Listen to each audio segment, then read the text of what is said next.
What's up, NFL fans? Welcome back to another episode of Four Down Territory. I'm your host, Luke Easterling, joined as always by Doug Farrar, the czar of the X's and O's from Touchdown Wire. Doug, we made it. We're here. Super Bowl week is upon us. We got through the Pro Bowl games. Pro Bowl games were actually more entertaining than a Pro Bowl game. I don't know about you. I enjoyed it. We should probably move on.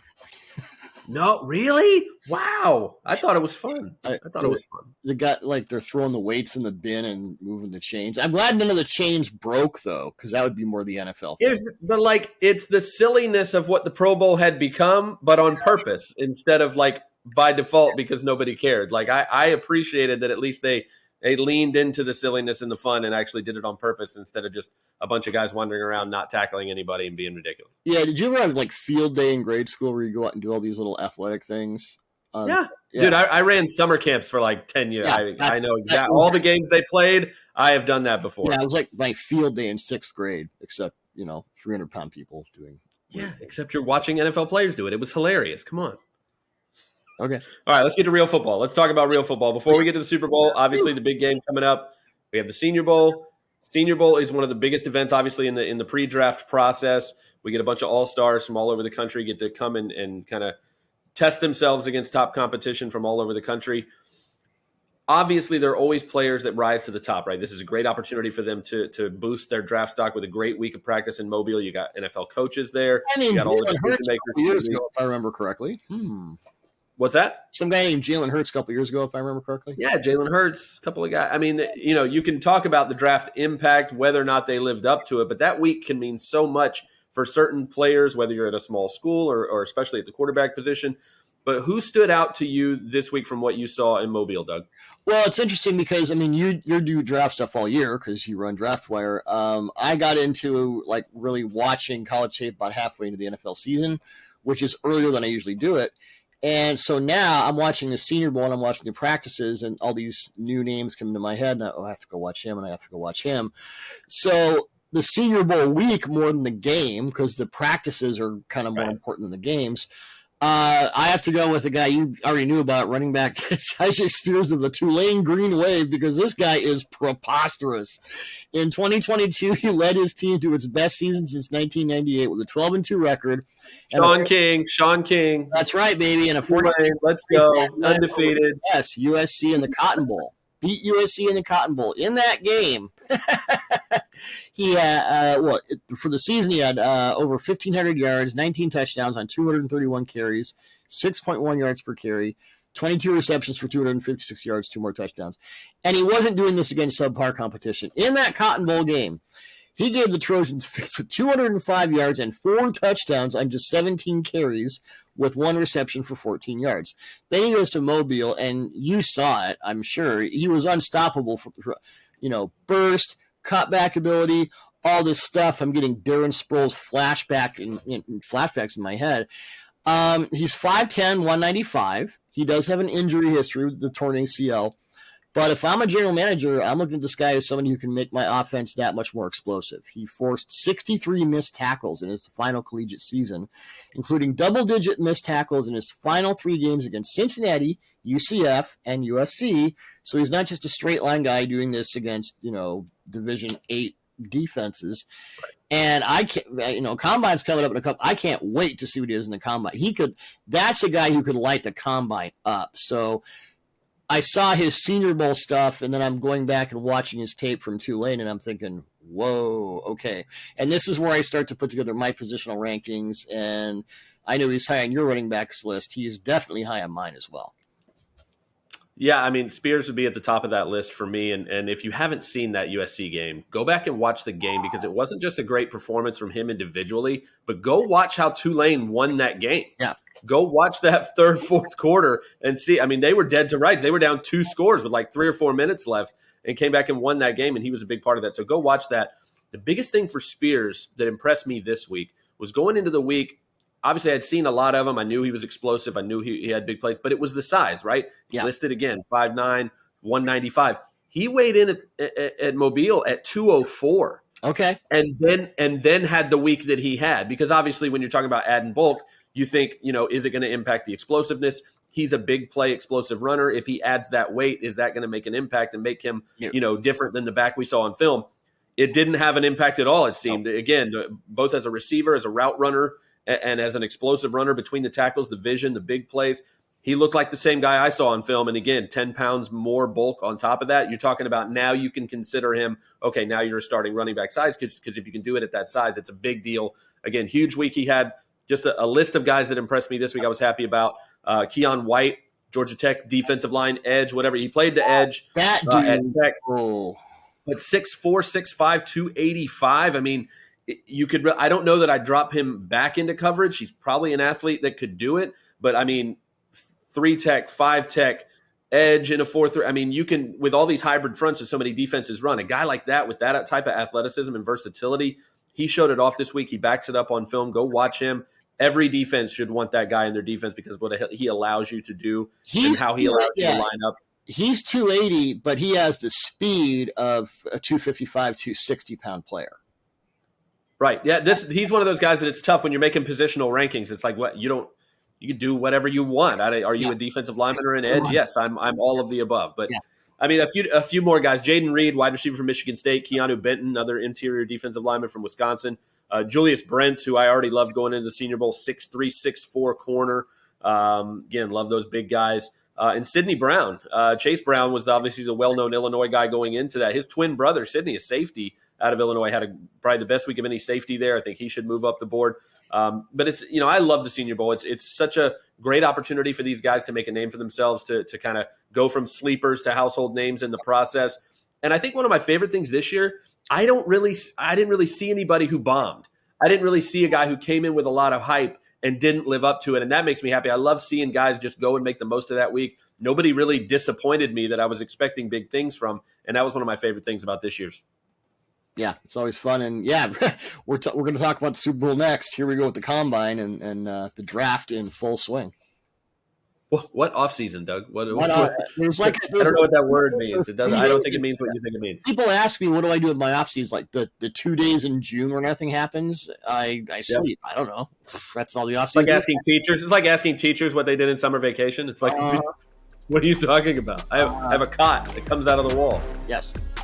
Hey, on to the Super Bowl. Let's do it. Every year, there's one hidden gem, right? Some player that kind of comes out of nowhere, not a guy who was a Pro Bowl or anything like that, and decides to have the game of his life to make an impact on this game. Sometimes they win MVP. Who is your player this year? Either team, Eagles, Chiefs. Who's the player for you that you feel like is going to come out of the shadows and have a big impact on this game? I will go with Eagles defensive back Avonte Maddox. He's missed time with injuries this season, multiple injuries, and he's working through a toe issue to play in this game. Looks like he will. The Eagles on-off splits, and I know on-off splits, it's more than one player, and people kill it to a certain degree. But on-off splits can be revealing, and it's pretty telling when it comes to Maddox, because when he's out, they have to bring Chauncey Gardner-Johnson up from safety down to slot. It just changes the whole structure of their secondary. Maddox has missed 585 possible snaps this season with hamstring, ankle, and toe injuries. He's been on the field for 417 snaps. When he's on the field, Philadelphia's EPA allowed drops from minus 0.03 to minus 0.17, and EPA allowed is better when it's negative. Their passing EPA allowed has dropped from 0.05 to 0.25. Completion percentage allowed went from 67.2 to 60.0. Yards per attempt from 7.3 to 5.4. Touchdown rate allowed 5.7 to 2.1. Interception rate rose from 2.7 to 3.3. The Eagles, as we know, have two great outside cornerbacks in Darius Slay and James Bradbury. So when you add Maddox into the slot, you can put Gardner-Johnson back out into safety and Marcus Epps and all these other guys, and you just kind of, Jonathan Gannon can do whatever he wants. That guy, I mean, we don't talk about him a lot, but he can be a force multiplier simply by his presence. And if you want to see what he does, I did the piece today being Monday, on the 57 most important players in the game. Go down to Avonte Maddox's slide and watch him just eliminate George Pickens from the slot. Not a lot of defensive backs were doing that when they actually threw Pickens the ball last year. Right. So he's a guy who, I'm not saying MVP, but definitely a difference maker on a defense that is set to cause the Chiefs all kinds of problems. Luke, who's your guy? Yeah, well, I think those guys that improve two positions or make two positions worse when they're not on the field are huge, right? Because when you take them out, like you said, when you have to move Gardner Johnson out of where he's best, not like he's not a great slot guy, No, but when you have a guy that when he's in the lineup, he makes two positions stronger, I think that's absolutely huge. My guy is a guy, again, draft work, right? I was super high on this guy going into the draft. Jalen Watson, who's a corner out of Washington State, kind of came to him late in the process, right? And saw him and was enamored with those tools, right? The size, the length, the athleticism, the ball skills, the instincts. He ended up almost as a third-round grade for me, barely missed the cut there, so a high fourth-rounder. And he ends up going in the seventh round. The Chiefs get him in the seventh round this year, and then he goes out and plays like I expected him to play as a third or fourth-round guy. Again, you saw the huge pick six earlier in the season. Yep. You saw the leaping one-handed pick against Joe Burrow. I mean, just huge plays, clutch plays, great athlete who's barely scratching the surface. You know, obviously A.J. Brown, Devontae Smith, Jalen Hurts, that passing attack has all the weapons they need. They're going to need somebody in that secondary to step up. Watson has already proved as a rookie, as a seventh-round pick. Again, shouldn't have never got that far. But for that guy to have that kind of impact, I wouldn't be surprised if the Chiefs win this game, and if they do it by limiting the Eagles on offense, wouldn't be surprised if Jalen Watson's the guy that comes up with the big play to make it happen. Well, and you talk about, I mean, we've talked a lot about Howie Roseman, the Eagles GM. We need to give Brett Veach, the Chiefs GM, a little more love, because when you look at the 2022 draft, Trent McDuffie in the first round, George Karlaftis in the first round, Sky Moore, Brian Cook, Joshua Williams, Jalen Watson, Isaiah Pacheco, who around whom this entire game could turn. And the Chiefs, when they're in dime, they've got 4 rookie DBs on the field. That's insane. You have to go back to like the 81 49ers.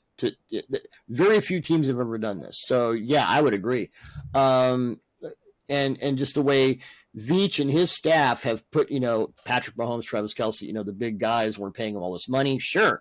But they are really nailing the little things, the later round guys. The guys, which you have to when you're paying big money to those other positions, you have got to hit on those guys and get impact players on those rookie contracts, right? Absolutely.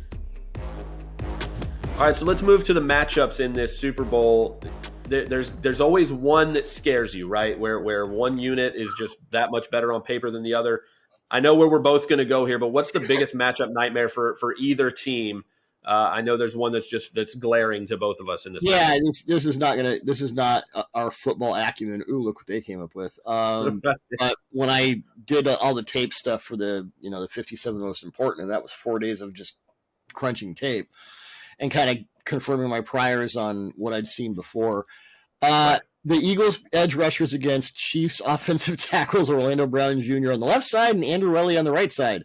Not good for the Chiefs. Philly has 3 edge defenders with double-digit sacks this season in Hassan Reddick, Brandon Graham, and Josh Sweat. Josh Sweat, by the way, has been absolutely thermonuclear in the second half of the season into the playoffs. He's like, and you don't have enough time to talk about all their edge rushers. And remember this on draft weekend when the Eagles take another one in the first couple of rounds, because they're going to do it. Like the Texas Tech kid will fall to them and be like, oh, geez.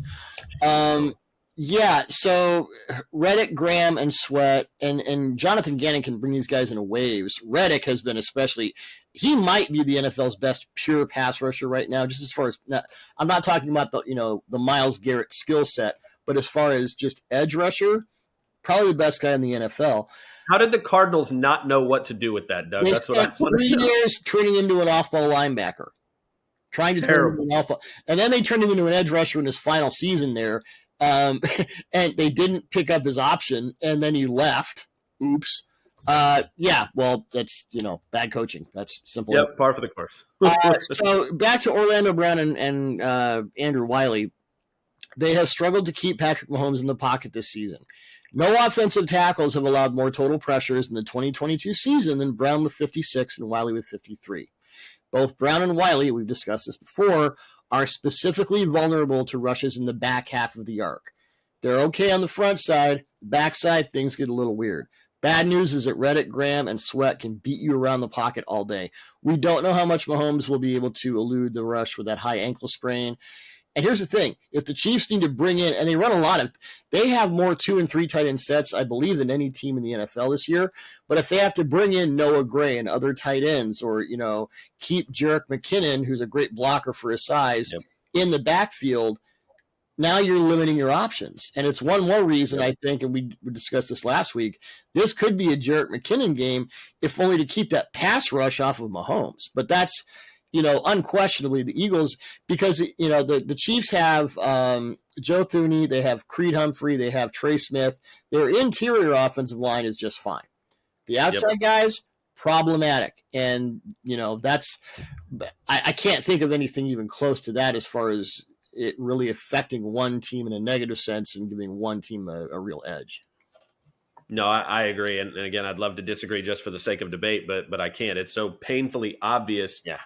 And again, it reminds me of what the Chiefs had to deal with in Super Bowl 55. 2 years ago, they had the same situation, right? The offensive line was banged up. They had to move guys around. For whatever reason, that unit was just in a bad way, and they went up against the Tampa Bay Buccaneers pass rush that was ready to feast on it, right? And when you have that type of mismatch in the trenches particularly, you can deal with one player on one player in certain situations and positions and cover for it here and there. But, man, I just – when you can't protect the quarterback, especially a quarterback who's got a nagging injury, which, again, if you go back to Super Bowl 55, though, I think it was a toe or something that Mahomes was dealing with in that game as well. He still managed to run for I think he ran for 800 yards sideways in that game. But that's, they've got to have a better plan than they had last time is all I'll have to say, because it might be a very similar situation, especially on the edge, like you said. Since week 10, Isaiah Pacheco he's top 7 in carries, rushing yards, yards after contact. He's been one of the best backs in the NFL in the second half of the season. Run the ball. Run the ball. Run the ball. Run the ball. Run the ball. All right, let's get down to it, Doug. It's prediction time. Who wins the Super Bowl? What's the final score and why?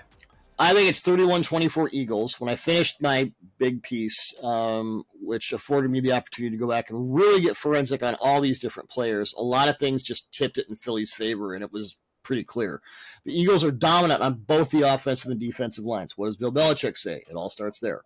Bill, he's a pretty smart guy most of the time. A little bit. They can fool you with all kinds of concepts out of 11 personnel. And it's like everything before the snap looks the same and everything after the snap is just a chaos grenade.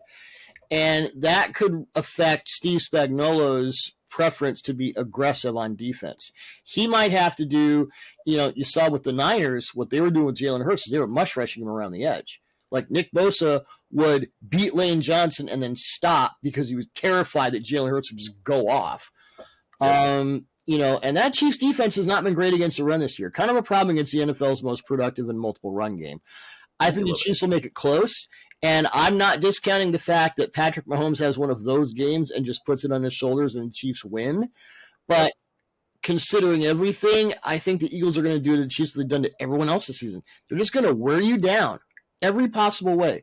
It's 1,000 paper cuts, and then you lose and you go, oh, yep, they're better than us, and we got to move on. Yeah, I'm with you. I'll go 30-23 Eagles. I just think they're the more complete team, top to bottom, both sides of the ball. They've got a superstar playmaker at quarterback who can hang with Mahomes, especially an injured Mahomes. But I think any given day, if I had a list of quarterbacks I'd want to have going toe-to-toe with Patrick Mahomes, Jalen Hurts is absolutely on that list. So, and by the way, he's not just a runner. He has improved exponentially as a pure thrower this season. Absolutely, 100%. And again, this is a game I expect to be very well coached on both sides of the ball. Yep. And so when so many other things are equal, and you look at the deficiencies, like we mentioned, they're big ones in the trenches and the pass rush, and the fact that I think that the Eagles will control the line of scrimmage all night long on both sides of the ball. And again, not to keep bringing up the Bucs' dominant victory over the Chiefs a couple years ago, because I'm totally not still grieving the retirement of Tom Brady. Oh, no, totally not in my feelings still about that, and just wanting to hold on to the recent past here and make myself happy. But I don't expect that type of blowout. But the Bucs were the more complete team in that game. It showed all night long, and they won the Lombardi. So I think it's a very similar situation here. Some very similar weaknesses and drawbacks to Kansas City's side of things. And I think, again, the Eagles are just too good everywhere in every way to lose this game. And they had the 10th overall pick, by the way. Nice work, Saints. Great job.